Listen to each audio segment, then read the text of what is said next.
But let me, in fact, take across that question to Gaurav Karnik as well, Senior Member, CII National Committee on Taxation and partner Ernst & Young, who's joining us at this point in time. Thank you very much, Gaurav, for joining us. Your own expectations. I mean, one part is the expectations. The other is what can realistically be thought as coming in this budget. What are your thoughts? So I think from a real estate perspective, some of the thoughts which come to my mind is that, one is the limit on the interest deduction, which is right now capped at 2 lakhs. That should at least go up to 5, or at least remove that deduction. So rather than tinkering with the slab rates, one of the ways of improving the cash in the hands of to increase this limit. Another way of, improving liquidity in the the REIT market is to reduce the period of holding and make it on par with listed shares and make it 1 year rather than the current 3-year period for the long-term holding period. And from a real estate developer perspective, I think the affordable housing tax holiday, that should be rationalized. The 45 lakh stamp duty value is a bit low and should, in metro cities be raised to a much higher limit. And another place where the government could make an impact is on the rental housing. That's another way of trying to achieve the housing for all initiative of the government. And to help reach that and make it more attractive, one could look at a tax holiday there and also increase the standard deduction to about 50%, which is currently capped at 30%. So I think from a real estate and individual taxpayers' perspective, this is some of my thoughts on this. Okay. Gaurav Karnik, request you to stay on with us. We have Mr. Rajiv Talwar, ex-president, PhD Chamber of Commerce and CEO Director, DLF, joining us in the broadcast as well this morning. Mr. Talwar, thank you for speaking with us. You're on Mirror now. Like every year, even this year, I'm sure there is a wish list for the finance minister. 1 or 2 things that you believe the finance minister should definitely focus on. Very much. I was looking forward to reading Gaurav's article yesterday. I think he's covered it very well. Congratulations, Gaurav. He's very correct about 24B, ATC, like you've mentioned, affordable housing. I think let's hit upon the 3 big ideas that India should look forward to in the coming year and years. Number 1 is affordable housing. We need to make about 6 to 8 crore 300 square foot homes in every big city and every town of India so that slums are done away with. So I think the tax holiday on affordable housing should get extended and should continue. That will give a huge boost to employment, which is the main worry right now, that people must get their jobs, the poor must get their jobs. And also what the Prime Minister said, housing for all, every Indian must have a pakka house. Number 2 would be agriculture. The greatest reform in agriculture had to be repealed. I think the time has come that the Prime Minister has shown his vision, long-term vision, by making a separate ministry for cooperatives. I think that needs to come into play for the small farmer. Anyone who is below 2.5 acres needs to get into a cooperative so that their marketing and with the help of e-commerce improves. So what we have seen in the sphere of dairy farming, that people from 3 buffaloes or three animals have gone up to 300 or 30. That should come into play, that they should get a fair return. I think that is a big idea, again, which should come into play in the coming years. And the third one will be the bulk of industrial labor, which is in the informal sector, which is MSMEs. You've raised it very well.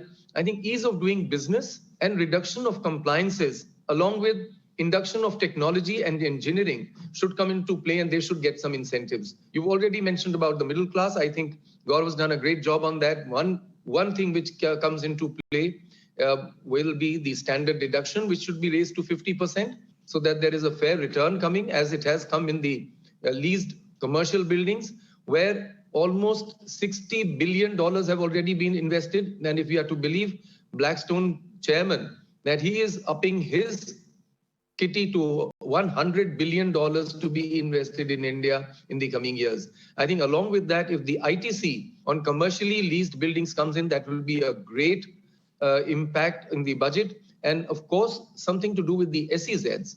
I think the SEZs are on a sunset clause, and therefore now with the help of IT services, to amalgamate and say that rupee billing will be allowed, so that people who have been out of the SEZ do not need to shift out of the SEZ buildings, because IT is the great sector to look forward to in India. And all these IT and ITES SEZs have played a very critical role in getting investment into India, creating jobs, and giving a huge boost to the services sector. So I think these are the three big ideas which should be playing in the mind of the finance minister, and she's done a great job. I think we all need to acknowledge the absolute stellar effort by the finance minister. She's passed her test by fire in the last 2 years. If we see something in the economy, we see the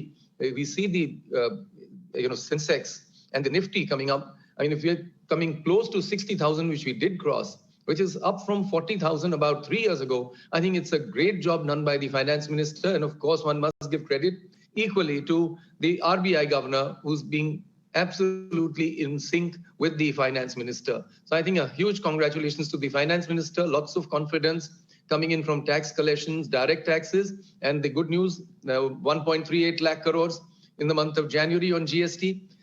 But I think we need to also take cognizance of the fact that some very major reforms have come outside the budget. Number one, GST itself. Number two, Yes. reduction of corporate tax. Number three, RERA. Yes. I think we can expect things in the budget, but also besides the budget. Thank you. Right. Fair enough. Thank you so much for your perspective. Request you to please stay with us. Let me also bring in PN Vijay, who's with us at this point in time as well. Thank you so much for joining us here on Mirror Now. Your own thoughts and expectations largely from the budget this time round. Some of the 2 or 3 most important things that you think the finance minister will probably address. One of the big fears, of course, has been tinkering around with the LTCG, long-term capital gains as well. But do you think that is a possibility at this point in time? I think this budget needs to focus on 3 issues. The first is, of course, the demand and consumption in the economy. The economy has been badly affected by COVID and is recovering. And the government has done a good job in providing safety nets for the bottom of the pyramid. But the middle class has been totally ruined, I would say. The only word I can use is the middle class has become the whipping boy of this government. Nothing has been done. And if you see employment figures in the organized sector, they're very, very weak. And there have been job losses, salary cuts, etc. So the government has to put money back in the hands of the middle class and the salaried. For that, the minimum tax rates should be increased from 2.5 lakhs to 5 lakhs. The ATC, which has not been touched for the last 7 years, has to be increased from 1.5 lakhs to 3 lakhs. Things have to be done. The middle class has suffered a lot, and the high taxes, the government keeps talking about the high tax collections. I think that's a cruel joke that's being played on the middle class by asking people to pay 100 rupees to put petrol in their scooters. So the middle class has to be given, and also the pensioners. I've been following the markets for nearly 50 years now. I've never seen a situation where the inflation is much higher than the 1-year fixed deposit rate. And the interest is fully taxable at 34%. This is ridiculous. The government needs to increase the tax exemption on interest to at least 2 lakhs for people to get some savings. Today, savers are like the middle class and the salaried people are being hit very, very badly. The whole intention of this government seems now that they've got the social coalition going and elections, they don't depend on the urban middle class anymore for their elections, is to keep pampering the industry, of course. Industry was given taxes lowered to 25%, which is an unprecedented low. And we were told by the finance minister, this will spur private investment. The last 2 years, we have seen nothing of private investment. All that the private sector does is to keep asking the government to spend taxpayers' money. And the economic survey says private investment is a nascent stage. I mean, I'm sit on the board of companies. No company is going to invest its savings, its cash, unless it's sure of the demand and consumption. And demand and consumption in the economy are bad. So there are a lot of problems in the economy. And 2 other aspects which I want to touch upon is the MSMEs.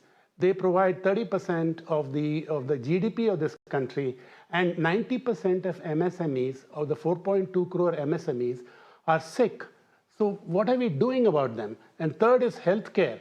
The National Health Mission talked about a 5% expenditure of GDP by 2025 Today we are at 0.9%. Can you imagine? Yes. We are the 179th among 200 nations in terms of healthcare to GDP. What are we doing about all these things? I think the economic survey was so much of patting in the back and feel-good factor. I was wondering if they're talking about India or some other country. Okay, so 3 things you want Mr. P.N. Vijay, the finance minister, should focus on as far as the budget is concerned. 1, clearly measures to boost demand. 2nd, for MSME, something needs to be done. And 3rd, for the healthcare sector as well, the focus has to be there in this particular budget. We'll go across to Kalpesh as well, who is a certified financial planner, joining us on the broadcast. Who in just a bit, gentlemen, requesting you all to stay with us. Let me quickly also go across to my colleague Alok, who is joining us live right now, to help us understand what the transport sector really is looking forward to in this particular budget. Alok, over to you.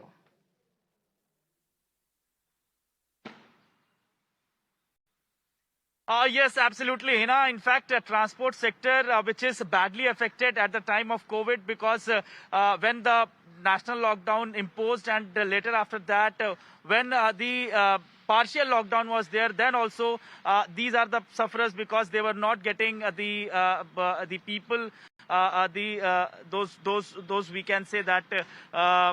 Sir, आप लोग ये बताइए पहले तो कि कैसा रहा आप लोग का कोविड का दौर, और आज निर्मला सीतारमन अभी बजट पेश करेंगी, हमारी जो फाइनेंस मिनिस्टर है, उनसे आप लोग क्या आशा रखते हैं? सर नमस्कार, मैं पहले मास्क उतार लेता हूँ अपना। जी, थोड़ी दिक्कत हो रही है मुझे मास्क लगाने में। जी जी जी, बोलिए। ऐसा है कि कोविड के जब से कोविड चला 2 साल हो गई, 2 साल से ट्रांसपोर्टरों की बहुत बुरी हालत हो चुकी है। जी। मेरी गाड़ियां देखो, कम से कम 40 गाड़ियां खड़ी हुई हैं, कोई काम नहीं है। काम निकल रहा है उसी टाइम से, जब से कोविड आया, जब से 2 साल से, उसी टाइम से डीजल हो गया दुगना। पहले डीजल था 50-60 के लगभग में, अब डीजल 100 पहुंच गया। जो हमारी बचत थी, जो हम लोग बचाते थे, इतने ड्राइवर खड़े हैं, इनका रोजगार चलता था, वो रोजगार खत्म। क्योंकि हमारा रेट 2010-12 में जो रेट था 700 रुपये लखनऊ का, और आजमगढ़ का 800-1000 रुपये, 1000 स्लीपर 800 सीट का, वही रेट आज है हमारा। डीजल दोगुना हो गया, बचत हमारी खत्म हो गई। अब गाड़ी हम लोग कहाँ से चलाएंगे? गाड़ी चले ना चले, रोड टैक्स देना ही देना है, रोड टैक्स देना ही देना है। गाड़ी फिटनेस टूट गई तो फिटनेस भी करानी है। ऐसा नहीं कि 2 साल के लिए हमारी फिटनेस बढ़ जाए, ऐसा कुछ नहीं हुआ। गाड़ियां खत्म हो गई, फिटनेस कराओ फिर चलाओ। अगर हम रोड पर गाड़ी भी चलाते हैं तो टोल टैक्स भी हम देते हैं, टोल टैक्स देते हैं। उसके बाद हमारी गाड़ियों को चालान होते हैं, चालान नहीं होंगे तो पैसे ले जाएंगे, पैसे नहीं दोगे तो आरटीओ चालान करेगा। 50,000 प्लस का चालान होते हैं। आप लोग प्राइवेट गाड़ियां चलाते हैं, सरकारी गाड़ियां जो उन लोगों को क्या रियायतें मिलती हैं, आप लोगों को क्या रियायतें मिलती हैं, कुछ मिलती हैं या नहीं? सर कभी भी आप गूगल, तो बहुत बड़ी चीज है, गूगल पे आप सर्च करके देखा दिल्ली से लखनऊ, तो सरकारी गाड़ी सबसे डाउन में दिखाएगी आपको। ग्रेजुएट बंदा तो सरकारी गाड़ी में जाना पसंद नहीं करता है। अगर आप इस सर्दी में मूंगफली खाओगे ना, सरकारी गाड़ी में बैठ के छोले डाल दोगे, अगली सर्दी जो है ना, अगले साल 2023 वाली, वो पड़ा रहेगा, उसी में पड़ा मिलेगा आपको छुलका। मेरी गाड़ियों में अंदर बाथरूम है, साफ सफाई डेली होती है गाड़ियों में, 5 स्टार गाड़ियों को रेटिंग है गूगल पे। तो ग्रेजुएट बंदा तो सरकारी बुकिंग नहीं करेगा, जाएगा तो नहीं गाड़ियों में। रोडवेज वाली गाड़ी जाएंगी, रास्ते में कहीं किसी टॉयलेट लगती है तो आप लोग रोकेगा, 2 बदमाश आए बाइक वाले और लूट लेंगे, उसको क्या करोगे आप? कुछ नहीं होगा। तो मतलब आप लोगों को सेफ्टी की भी एक बड़ा इशू है? सेफ्टी का इशू है। मेरी गाड़ी में बाथरूम है, सारी गाड़ियों में। गाड़ी नॉन स्टॉप जाएगी मेरी, यहाँ से चलेगी, किसी बाथरूम करना है तो अंदर बाथरूम बना हुआ। सर तो फिर अभी सरकार से क्या चाहते हैं आप लोग? अगर मैं आपसे 2 बातें कहूँ कि सरकार किस तरह की रियायत? सर सरकार चाहते हैं डीजल हमारा जो पहले था वो डीजल के रेट कर दो, क्योंकि हमारे सवारियों का रेट वही है। एग्जैक्टली, ठीक है, ये हर लोगों की कंसर्न है। डीजल बहुत बड़ी चीज है। डीजल ने जो बचत थी, डीजल ले गया हमारी। ये सब बेरोजगार बैठे हैं। अगर इनकी हम छुट्टी कर देते ड्राइवरों की, कल हमारी गाड़ी कौन चलाएगा? इन्होंने घर से सैलरी हम लोगों को देनी पड़ रही है। बहुत बुरी हालत हुई पड़ी, पूछो इनको घर कितने पैसे भेज देते हुए। ठीक, पहले 60 हजार रुपए भेजते थे, अब सिर्फ 8,000 से ऊपर नहीं भेज रहे। अच्छा, इतना कम हो गया? 8,000 खर्चा नहीं करके पूरा होता, बच्चों की पढ़ाई नहीं पूरी हो रही, कोई चीज नहीं हो रहा। इतना बुरा हाल। कहाँ बस चलाते हो आप? आप पूरे राजस्थान, पंजाब, यूपी, सब जगह जाते हो? All India. एक बात और कहना चाहूंगा, जब लॉकडाउन लगा था ना, तो लॉकडाउन गवर्नमेंट जितनी जनता पैदल जाके लाखों लोग मर गए, सेवा नहीं दे पाई। मैंने 30 गाड़ी फ्री भेजी, जनता मेरे को दुनिया में देख भी रहे होंगे, खुद मैंने RS यादव की मेरी गाड़ी फ्री गई है सबको। यहाँ से, ताकि किसी को परेशानी नहीं हो। तो सर हम आपके लिए तैयार हैं, तो आप हमारे लिए कुछ ऐसा आदेश करो, टूरिस्ट परमिट मेरी गाड़ियों का हमें ऐसा आदेश दो ताकि हम अपनी गाड़ी चला सके, हमारे कोई छेड़खानी ना करे, कोई हमारे दिक्कत ना हो। सर हम टैक्स दे रहे हैं आपको sir. So these are also the taxpayers, and that is what they want, the assurance from the government that at least the illegal way the police is issuing challan, that should not have happened. And what the government will do for these transporters, that the big transporters, those who are running their private vehicles, what the government will give them, that is also that will be also very interesting to see. Back to you. Yes, absolutely, Alok. Thank you so much for getting us those voices. Indeed, that has been one sector which has been very badly hit through the pandemic. We'll have to wait and see what really comes out in terms of relief for them. But let's turn our attention now back to what the middle class is expecting, what taxpayers are expecting. Let me go across to Kalpesh here, who's with us as well. Kalpesh, thank you for being with us today on the broadcast. Your own assessment, because every year, before the budget, we see wish lists coming in from insurance industry, mutual fund industry, and not much really is done in terms of that actual tinkering. But what do you think is likely this time round for the taxpayers? This budget, I think we need to address it on a personal, if you're addressing it on a personal financial planning perspective, I think there are 3-4 things which need clarity for sure. And more importantly, action. The clarity part which I'm talking about is, last year there was this new tax slab which was introduced by the finance minister, and it was supposed to be more tax efficient in terms of all the different slabs which were put, and that was in comparison to the old tax slab. Now, the biggest paradox here, Avni, is that if you were to go for that new tax slab, you are not able to avail of all the deductions which are there. And here we are keeping on talking and aspiring and having a wish list of having all deductions in place. So the government needs to clarify that, if they are, and not many people, I think very few people have adopted to this new tax slab regime.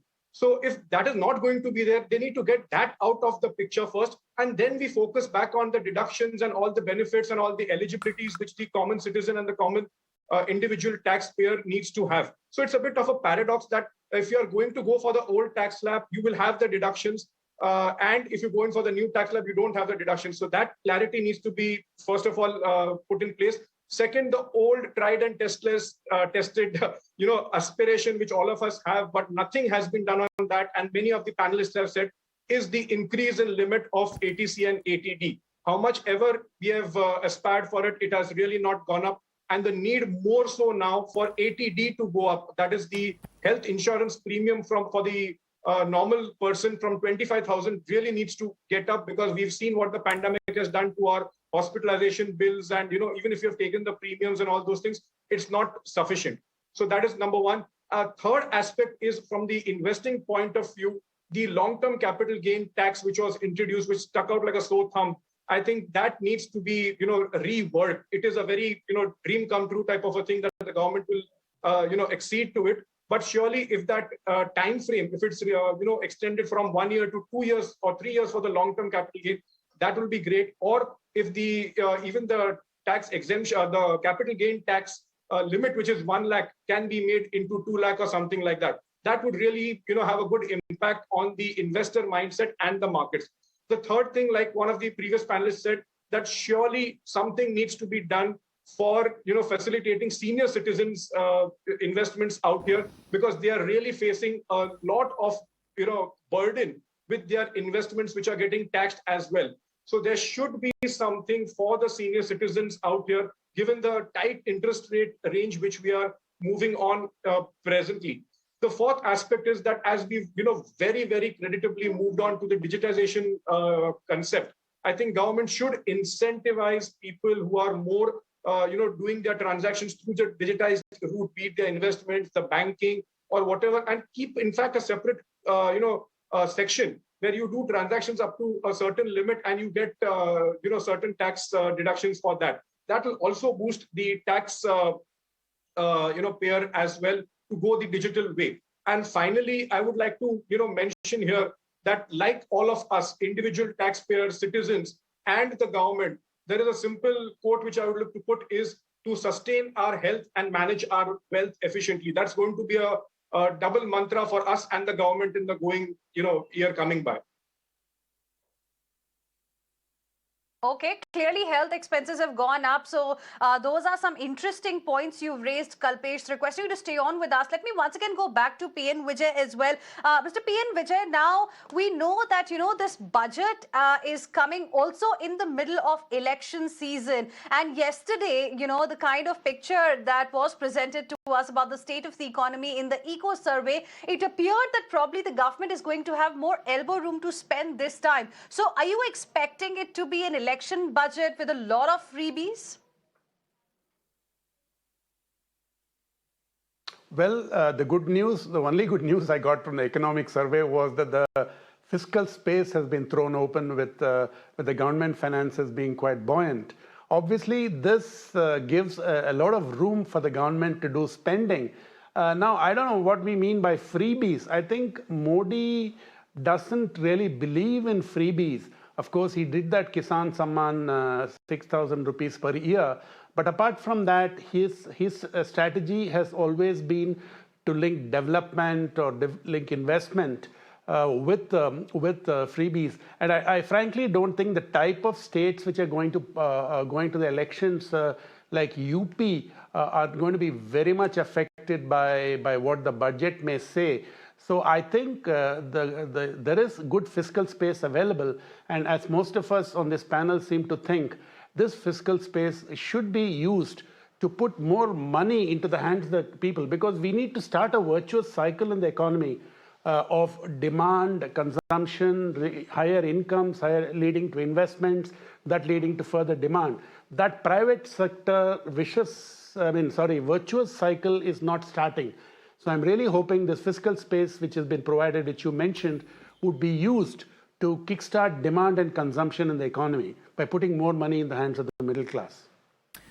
Yes, absolutely, Mr. Vijay. That is, of course, remains to be seen, because putting money in the hands has not been something that the government has been too fond of. More in terms of, credit lines and credit guarantees has been the strategy of the government so far. We'll have to see if that, in fact, changes. But we're going to slip into a very quick break. We've also got Mr. Shailesh Pathak joining us as well. Let's slip into a quick break and come back with lots more.